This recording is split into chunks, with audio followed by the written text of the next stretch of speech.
नमस्कार दोस्तों, आज की बड़ी खबरों में एक ऐसा अपडेट शामिल है जो लाखों लोगों को प्रभावित कर सकता है। कौन सी वे खबर जानेंगे इस वीडियो में। सबसे पहले देखते हैं आज की 5 बड़ी सुर्खियां। राशन कार्ड धारकों के लिए बड़ी खबर, सरकार का अचानक बड़ा फैसला, नियमों में बदलाव से किसे मिलेगा सीधे फायदा। किसानों के खातों में इस दिन आएंगे पैसे, पर क्या आपकी एक छोटी सी गलती रोक देगी आपकी किस्त, तुरंत जांचे अपना नाम। इंडो नेपाल बॉर्डर पर मचा हड़कंप, बिना वीजा घुसा विदेशी नागरिक और संदिग्ध सुरक्षा एजेंसियों के उड़े होश। कागज लीक करने वाले भूमाफिया और गिरोह पर गिरेगी गाज, 10 साल तक की जेल और 10 करोड़ तक का भारी जुर्माना। जानिए क्या है नया कानून। वाराणसी रेलवे स्टेशन पर सीबीआई का बड़ा छापा, रिश्वत लेते रंगे हाथ धराया बड़ा अफसर, फिर जो हुआ देखकर सब रह गए हैरान। अब चलिए बात करते हैं तमाम 15 खबरों को विस्तार में। 87,376 करोड़ रुपए का अनुपूरक बजट पास। जी हां, विधानसभा के मानसून सत्र में सरकार ने वित्तीय वर्ष 2026 से 27 के लिए 87,376 करोड़ रुपए से अधिक का पहला अनुपूरक बजट पास कर दिया है। विपक्ष के वित्तीय संकट के दावे को खारिज करते हुए सरकार ने कहा कि राज्य का खजाना मजबूत है और बुनियादी ढांचे तथा विकास योजनाओं के लिए पैसे की कोई कमी नहीं होने दी जाएगी। उत्तर प्रदेश भर्ती अभियान, युवाओं के लिए खुलेंगे नए अवसर। जी हां, उत्तर प्रदेश सरकार ने विभिन्न विभागों में खाली पदों को भरने के लिए प्रक्रिया तेज कर दी है। इसके तहत राज्य के युवाओं को रोजगार के नए अवसर प्रदान करने की योजना है। प्रशासनिक अफसरों को निर्देश दिया गया है कि भर्ती प्रक्रिया में पारदर्शिता बरती जाए और तय समय के भीतर परीक्षाओं का आयोजन पूरा किया जाए। पेपर लीक पर कड़ा एक्शन, 10 साल की जेल और 10 करोड़ तक का जुर्माना। जी हां, बिहार और देश के अन्य हिस्सों में प्रतियोगी परीक्षाओं में धांधली रोकने के लिए सरकार ने एंटी चीटिंग नियम को बेहद सख्त करने का रुख अपनाया है। नए प्रावधान के तहत पेपर लीक जैसी वारदात में शामिल गिरोह के लिए 10 साल तक की जेल और भारी भरकम जुर्माना का प्रावधान शामिल किया गया है। भारत नेपाल बॉर्डर से खालिस्तान समर्थक गिरफ्तार। जी हां, इंडो नेपाल बॉर्डर पर एसएसबी और यूपी पुलिस की संयुक्त टीम ने बड़ी कार्रवाई करते हुए वारिस पंजाब दे संगठन से जुड़े एक संदिग्ध विक्रमजीत सिंह और बिना वीजा भारत में घुसने की कोशिश कर रहे अमेरिकी नागरिक को दबोचा है। इनके साथ मदद करने वाले 3 स्थानीय बिचौलियों को भी हिरासत में लेकर पूछताछ की जा रही है। मानसून का अलर्ट, यूपी के कई जिलों में भारी बारिश की चेतावनी। जी हां, उत्तर प्रदेश भारतीय मौसम विभाग ने उत्तर प्रदेश के कई हिस्सों में तेज आंधी, बिजली चमकने और भारी बारिश को लेकर अलर्ट जारी किया है। 50 से 60 किलोमीटर प्रति घंटा की रफ्तार से चलने वाली तेज हवाओं के चलते लोगों को सतर्क रहने और सुरक्षित स्थानों पर शरण लेने की सलाह दी गई है। पूर्वांचल के पहले 6 लेन फ्लाईओवर का हुआ लोकार्पण। जी हां, गोरखपुर में शहर के ट्रैफिक को सुगम बनाने के लिए पूर्वांचल के पहले 6 लेन फ्लाईओवर का भव्य लोकार्पण किया गया। इसे शहर की परिवहन व्यवस्था में बड़ा सुधार आएगा और आम यात्रियों को जाम से झंझट से राहत मिलेगी।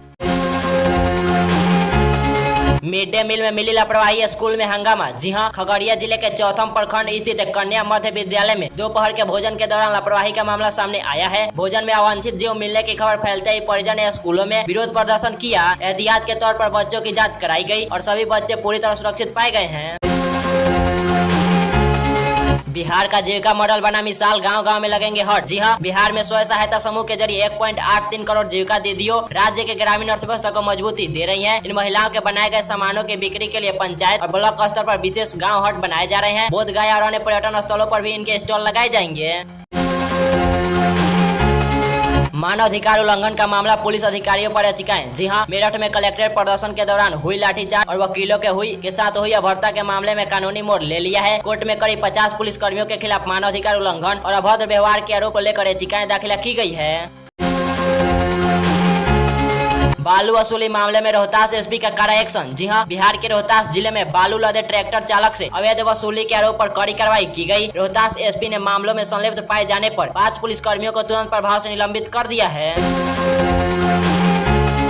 वाराणसी रेलवे स्टेशन पर सीबीआई का छापा, अफसर रिश्वत लेते अरेस्ट। जी हां, सीबीआई की टीम ने वाराणसी में बड़ी कार्रवाई करते हुए उत्तर रेलवे के एक सीनियर अधिकारी को 1.70 लाख की रिश्वत लेते रंगे हाथ गिरफ्तार किया है। आरोपी अधिकारी के ठिकानों पर कागजातों और संपत्ति की जांच जारी है। नकली सिगरेट बनाने वाली मिनी फैक्ट्री का भंडाफोड़। जी हां, मुजफ्फरपुर में पुलिस ने नामी ब्रांड के नाम पर फर्जी सिगरेट तैयार करने वाली एक अवैध फैक्ट्री पर छापेमारी की। मौके से करीब 5 करोड़ मूल्य की मशीनें और भारी मात्रा में कच्चा माल और तैयार नकली सिगरेट जब्त की गई है। नदी पार करने के लिए गमछे का सहारा, बदहाल सड़क पर आक्रोश। जी हां, बिहार के ग्रामीण इलाकों में बदहाल सड़क और पुल न होने की तस्वीरें सामने आई है, जहां लोग कपड़े के सहारे उफनती नदी को पार करने को मजबूर हैं। स्थानीय ग्रामीण ने बुनियादी सुविधाओं के अभाव को लेकर प्रशासन के खिलाफ नाराजगी जताई है।